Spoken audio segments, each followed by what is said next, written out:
All right, it is August 14th, so we are looking at Proverbs chapter 14 today. We're going to do verse 1. Like last time, we just did one verse, so we're just going to do one verse today. Not because one verse is the way to go, just because there's a lot in this one. Proverbs chapter 14 and verse 1 says, "The wisest of women builds her house, but folly with her own hands tears it down." Remember the theme throughout Proverbs. There's the woman of wisdom and the woman of folly, or the strange woman. So there's these two competing women throughout the book that we're going to constantly see personify foolishness and wisdom. One of the points I think we need to point out, or we need to examine, is that we're talking about a spectrum of wisdom here. It says the wisest of women builds her house. So when we start looking through the Bible and we try and find the roles that God has put in place for men and women, we're going to grow into these. We're going to figure out ways to do it better. And so as you are growing into being a godly man or a godly woman, you should expect to get better at it.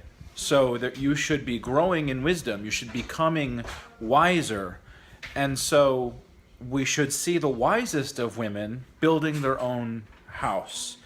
We're not talking about ability here, and I don't even necessarily know specifically that it is limited or relegated only to those women who work at home, although we're going to talk about that in just a second.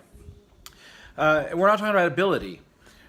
Women lead countries. Right? There are countries who have women as the presidents or the chancellors or whatever role they happen to title, whatever title they happen to have.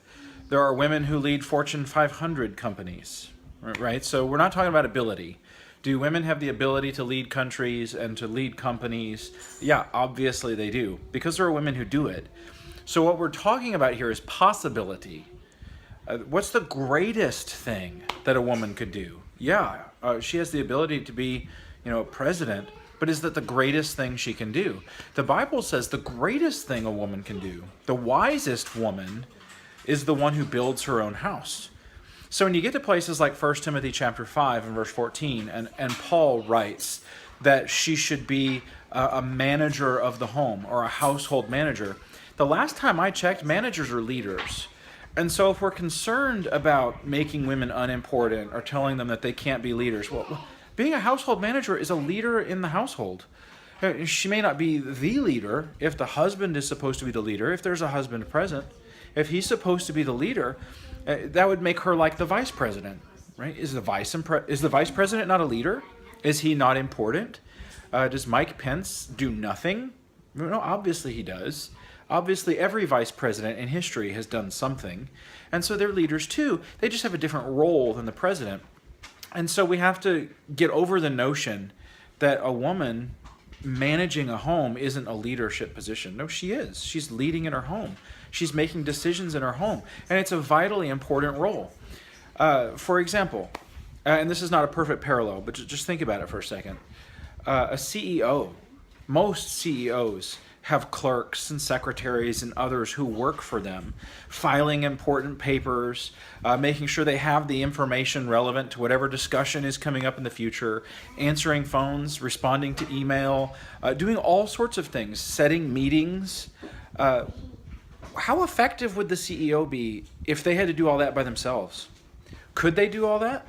Yeah, they could. They could file all their own paperwork. They could do all their own research. They could answer all their own phone calls, answer all their own emails, set their own appointment. They could do all that. But that doesn't leave much time for CEOing, right? They become a much less effective leader because they try and do everything. And what we see is in the family, God has set apart these roles. He's given us roles because it's the best way to make a family operate. The family operates better that way when we see these divisions, these different roles. And so we just have to trust that God's way is the best way. And we have to understand that as we are growing in wisdom, the way we think that we should be fulfilling that role will change. If we look back and we think that we were doing everything right 10 years ago, then you haven't grown over the past 10 years. So as we grow in wisdom, we will see better ways to do things. And the wisest woman is going to set her heart, set her mind, her effort, everything she has to building her house.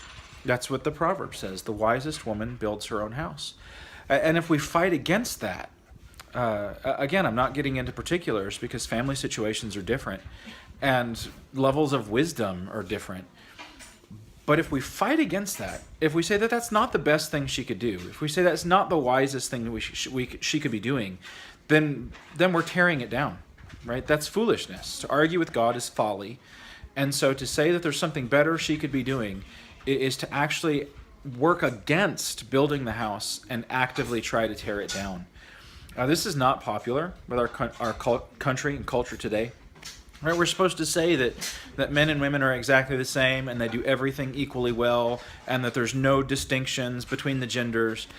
And I mean, from a biblical perspective, psychological perspective, from a biological perspective, that's just not true. Right? Men and women are different. They just are. And those differences are complementary. And those differences make everything better and work more efficiently and more effectively and more beautifully. It is in the distinctions between men and women that you see the complements and the full picture of God's glory and God's image, in which he put both. His image is in the man and the woman together.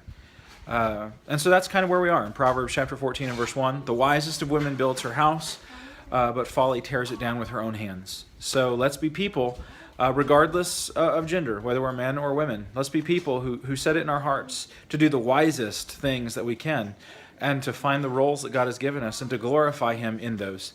I hope you have a great day. See you tomorrow.